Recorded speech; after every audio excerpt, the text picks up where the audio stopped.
nous allons découvrir l'importation de tableaux réalisés sous Word ou sous Excel dans InDesign et les relations qui existent entre ces différents logiciels. Pour cela, nous avons ouvert le document Gestion de tableau 7. Nous allons ici créer un bloc texte. Nous prenons l'outil texte et nous générons notre bloc. Nous voulons importer dans ce bloc un tableau préparé sous Word. Nous allons visualiser ce tableau. Nous basculons donc dans Nous voici dans Word, nous constatons que le tableau a déjà été formaté.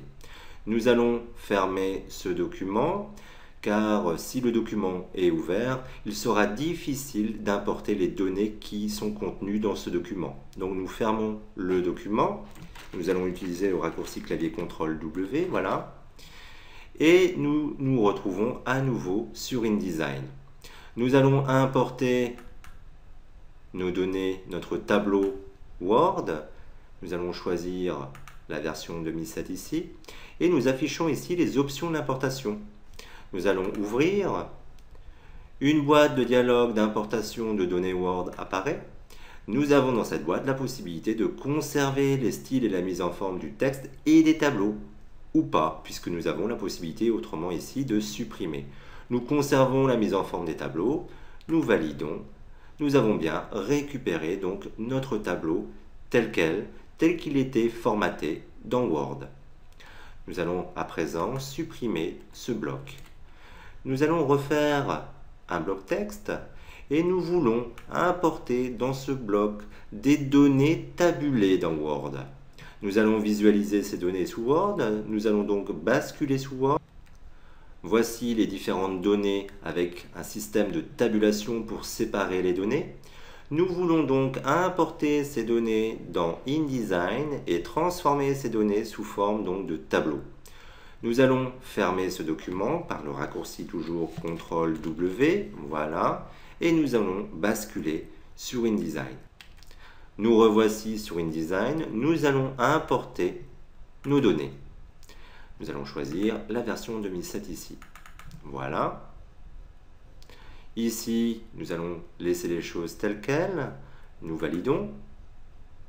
Nous avons bien rapatrié les données et la mise en forme. Nous voulons à présent convertir ces données sous forme de tableau.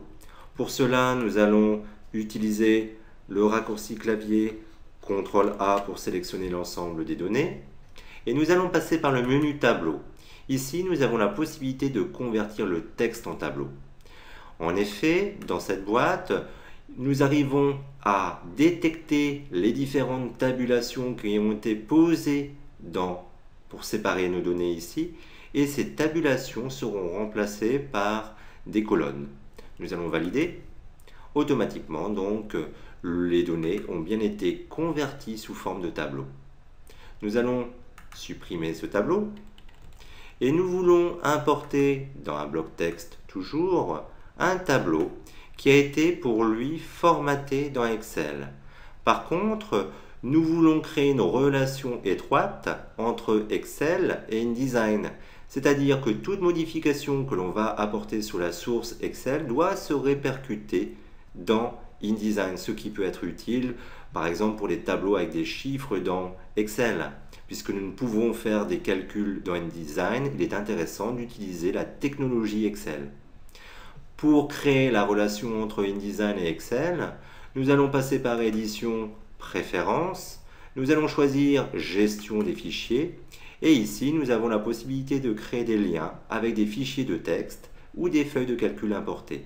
Nous allons cocher cette option, puis nous allons importer notre tableau Excel. Donc fichier importé, toujours. Nous allons choisir donc celui-ci, version 2007. Nous validons. La boîte de dialogue qui apparaît ici, les options d'importation, nous permet de choisir quelle est la feuille qui doit être prise en compte pour le rapatriement de données, quelles sont les cellules qui doivent être sélectionnées et importées. Est-ce que nous conservons le tableau mis en forme ou pas? Eh bien, nous allons conserver effectivement le tableau mis en forme. Nous validons. Nous venons de rapatrier donc des données Excel, le tableau Excel tel qu'il a été formaté, mis en forme dans Excel. Si nous cliquons ici sur la palette lien, nous constatons que nous avons créé un lien vers la source, vers le fichier Excel. Nous allons sélectionner ce lien et nous voulons appliquer une modification à la source. Nous allons cliquer sur ce bouton pour éditer la source. Voilà. Le document apparaît dans Excel. Nous allons changer ici par exemple la couleur de fond de cette cellule, enregistrer cette modification et nous allons basculer dans InDesign.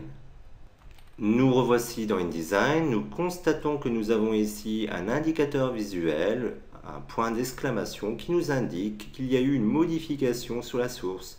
Si nous cliquons sur ce bouton, nous pouvons donc actualiser le tableau InDesign pour qu'il soit en correspondance avec la modification Excel.